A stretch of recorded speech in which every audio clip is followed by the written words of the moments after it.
Behind the Shades.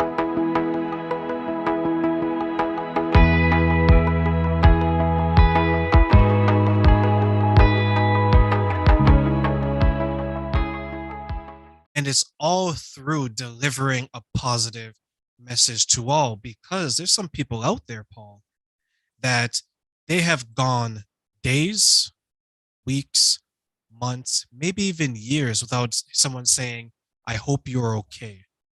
I love you. I hope you're doing fine. Have you come in contact with anyone that is yearning for that type of connection, but maybe they're not getting it for whatever the reason? Absolutely. And the message I have for those people, do not suffer in silence. There might be people that want to reach out to you, but they don't know that you're suffering. Reach out to somebody, reach out to a coach, reach out to a therapist, reach out to a friend, and tell them, I am not well right now. Vulnerability is a strength, not a weakness. Don't bottle this up, because if you bottle it up, bad things will happen. Let it out. And I guarantee you, once you let it out, I know there's some vulnerability. I get that. People want to be tough.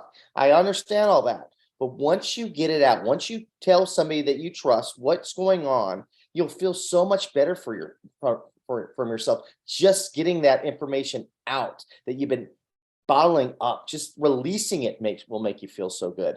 And the other person, 9 times out of 10, they're not gonna, if you trust them, they're not gonna judge you on it. They're gonna try to help you. That's one thing I think that a lot of people feel like, well, they're gonna judge me, they're gonna judge me. Maybe they will, maybe they won't. But you know what? Sometimes you just gotta take that risk, because you need help. You can't do it by yourself. Mental health is a very important thing, right? And I know it's very embarrassing. I know, luckily with society, we're unraveling that a little bit more, which is a great thing, but it's still very, very, very private thing, very vulnerable thing to be able to share your feelings, especially for men. And I think that men, especially, they need somebody that they can bounce ideas off with and get stuff off their chest without being judged. And I think that's so, so important that we all need that from time to time. I do. I have a coach for myself, because I get down. You know what I mean? I know that, I'm a positive person, and people might look at me like, how could he get down? He's always up, positive, this and that. Well, I'm a human being, right? I have thoughts in my head at 2 in the morning that aren't serving me well. And thankfully I have exercises and things I can do about it, but sometimes I just need to talk to somebody and get it off my chest. And that's what we all need to do from time to time. And I love that you brought up mental health, because I think that's important. And you're right. There's resources that seems to not be as prevalent or as plentiful when it comes to men versus, let's say, for example, women. But mental health isn't sex or gender specific. We all go through it regardless of our background, our upbringing, our political views, our religious background. We all suffer many times in a similar way.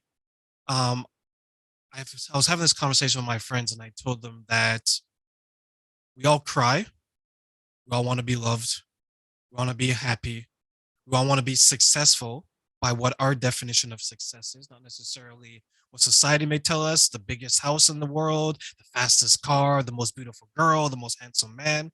We want to find different ways that we can feel like we fit in.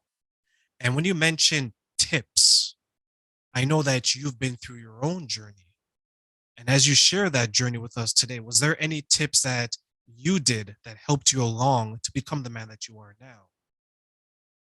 Yeah, you know what I realized, and but you kind of alluded to it too, about quote unquote success. It's not really the result of success; it's the journey of going through it. Um, you know, I, when I told you my story, I did make my varsity baseball team, but that was just the cherry on top. The journey is what helped me, because going through that journey, I started sending a different energy out towards these kids. I started carrying myself with more confidence because of this goal. And as a result of this new energy I was sending out to these kids were sending a different energy back towards me. Instead of bullying and teasing me, they started rooting for me. And I would have never known that if I didn't go through this journey. I look at this analogy, and I might have said this before too, is when you look at a little kid and they're building their Legos, they're having the most fun when they're actually building. They may have fun afterwards. It's show their siblings or their parents what they built. But when they're actually having the most fun is when they're actually building. And that's what we have to do. We have to enjoy the building, whatever that is for you. You talk about, you mentioned about the biggest house, the most beautiful woman, or that most handsome man, and that's not going to make you happy. It may be happy for a moment, but then you're going to look for something else and something else and something else. But if you enjoy the now, you enjoy the journey, that's what makes you happy. It's now. That's the special sauce. Being present in the day, having a conversation with you right now is making me happy, and that's what it's all about.